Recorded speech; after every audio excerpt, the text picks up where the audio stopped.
hello and welcome. Thank you for sharing part of your day with us, and I hope you'll find a way to stay with me. We have a very special gentleman here in the room with me, and I'm just, there's so much I want to cover, I don't know where to begin. But I will simply say that Lieutenant Colonel Ray Moore retired from the United States Army as a pastor and a chaplain after 30 years. Thank you very much for Right. coming. Retired in 1999, so And it's been a you while. have the Bronze Star you received for Gulf War I. from Gulf War One. Yeah. Right, yeah. Well, we deeply appreciate your taking the time to come and share with us. And I know you have a heart for young people and for education. Right.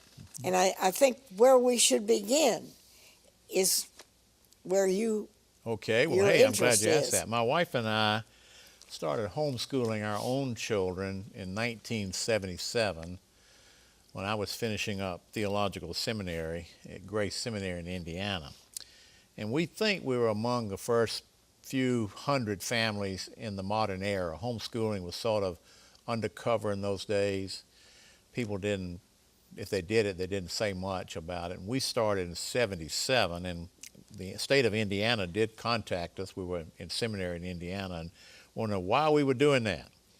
And they said they didn't know of anybody else in Indiana that was doing it. So we can sort of make a claim that we were the first family in Indiana.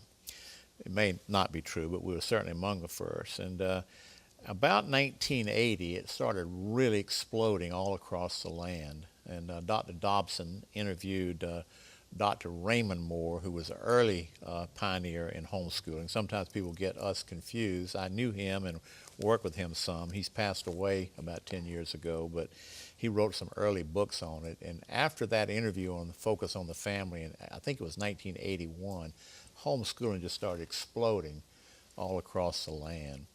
So we were a pioneer family and one of the first families to get started homeschooling.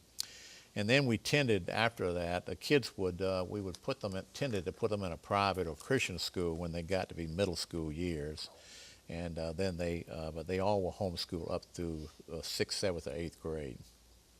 Well, I have your card here, and it says Christian children need Christian education. Right. And there are, I'm sure, many, many parents and families out there who would say, well, I would love to send my child to a Christian school, or a private school, but I can't afford it.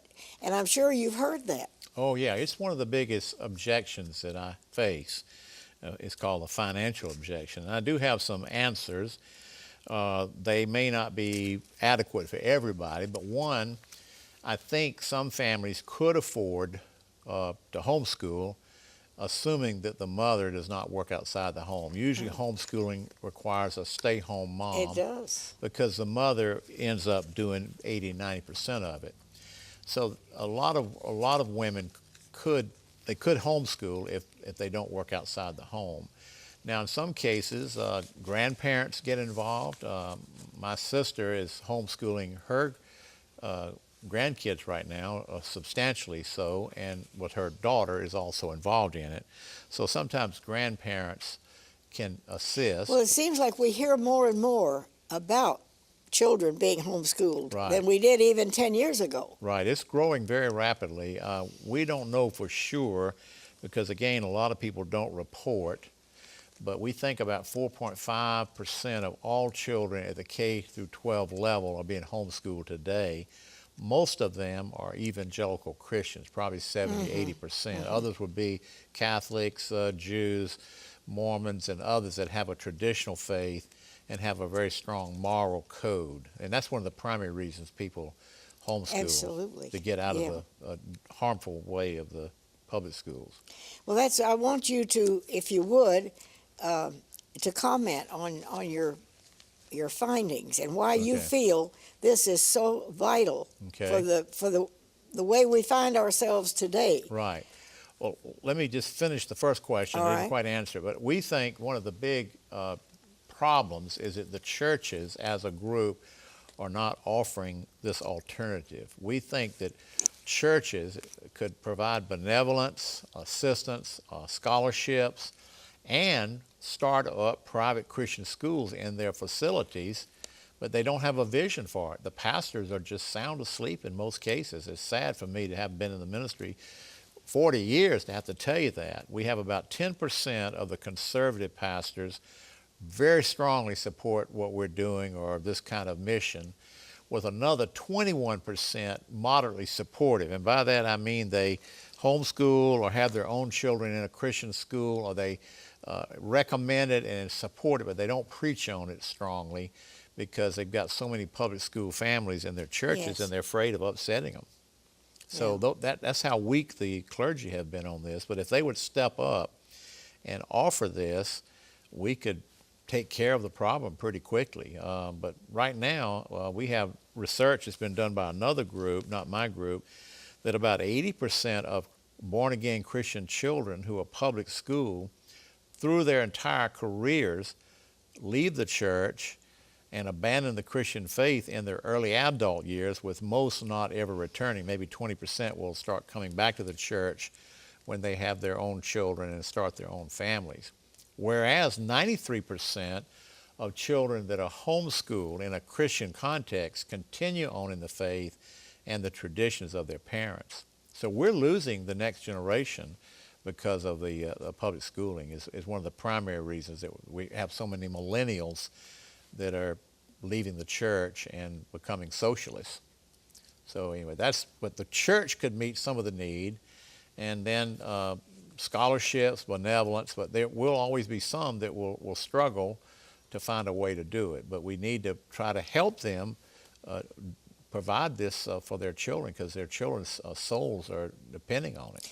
So you feel right now, the world we live in the United States of America, that our public schools are not doing the job? Oh my, it's a crisis. I mean, I'd like you to comment on it. Yes, and we, the reason I'm... Here, I'll hold this up. Okay, I'll hold it up so the camera can... This is not a new magazine. No, it's an old magazine, but this particular issue is devoted entirely to my mission and my case, and it just came out on the 4th, so it's brand spanking new. Now remember, it's not a new magazine, it's a new issue. But this is the latest issue. Yeah, and it's called Rescuing Our Children. And there are 10 articles, and 5 of them talk about the problems with public schooling and what they're now doing and how harmful it is. But then 5 of them offer solutions. And you know, one of the articles is by Israel Wayne. He's a well-known homeschool leader nationally. And he wrote an article called The Case for Christian Education, basically showing that the common practice of Christians since the apostolic era was that the Christians provided education for their own children. They didn't turn them over to the government to do it. And the apostolic early church fathers agreed with that, and that's been the practice of Christianity of all denominations up until about 175 years ago, when Horace Mann started the first state-run, tax-subsidized public schools in Boston. And a lot of people don't know that public education, state-sponsored, state-controlled, tax-subsidized public education is only 175 years old in America. Prior to that, all the education was done by churches, family groups, private associations, and communities. There was no state involvement, and it was almost entirely Christian and almost entirely evangelical or Bible-based Christianity. And we birthed the American Republic with that model. So today, in our public school, I want you to elaborate. They are not, I don't have anybody in the public schools. My children are grown. They're not allowed to pray, or what? Tell us what's going on. Okay. All right, I finished high school in 1961. That tells you how old I am. And we still had chapel once a month in a public school. I went to Aiken High School in Aiken, South Carolina, and we had monthly chapel. And it was usually a local minister. And then we had prayer and Bible reading in homeroom every day. We'd read the scripture briefly, and then we would say the Lord's Prayer. And that was kind of a common practice in public schools up until the early 60s. It was not a Christian school as we would understand it today, not like Southside Christian School or Okay. Christ Church or All Bob right. Jones Academy or one of the Christian schools in the upper state area. But they were still Christ-friendly in many cases, and they had moral codes. Some of the stuff that's going on today would just, I hate to say it, but some of the things they're doing today in public school, if they tried it in 1961, they'd have gotten arrested for it. And that's how much it's deteriorated. So we have now LGBT in some of the schools. We have, they're teaching Islam. There's a lot of gender confusion. We call it gender dysphoria, where the boys and girls don't know if they're boys and girls, men and women. They're actually teaching that. And so it's become such a toxic environment, really in the last two decades mostly, that we think it's time for Christians to pick up this mission and do it themselves. And we have the facilities. I say in this article, I didn't mention that I had an article in here too, and that's why mine's on page 40 and 41. It's called Getting the Christians Out. And I say, with a plethora of conservative churches in America, thousands of new Christian schools or homeschool co-ops could be launched, requiring no new construction in most cases. Thousands of Christian public school teachers, some retired, could assist in staffing the new and enlarged Christian school system, waiting to be reborn. Waiting to be reborn. All that's lacking now is a will and a vision to disciple children through K-12 Christian education. Now some say, Ray, that's impossible. That model is impossible. That will never, I hear that a lot too. Ray, that's just pie in the sky. That'll never happen. But impossible things, Peggy, happen every day. And Jesus said in Matthew 19:26, with God, all things are possible. So I have been involved in this ministry now 22 years. And when I first started 22 years ago, I got nothing but hostility, even from Christians in most cases. But in the last few years, I see a real new shift, and more people are willing to consider that maybe the churches and the families should do it themselves and not the government. So the Exodus Mandate Project right. is what you're trying to Yeah. push forward, and, Yeah. and people need to know more about it. Yeah. We have to go to a quick break, and we'll come back. And there is a phone number and a website and everything. Hopefully you will get that. We'll be right back.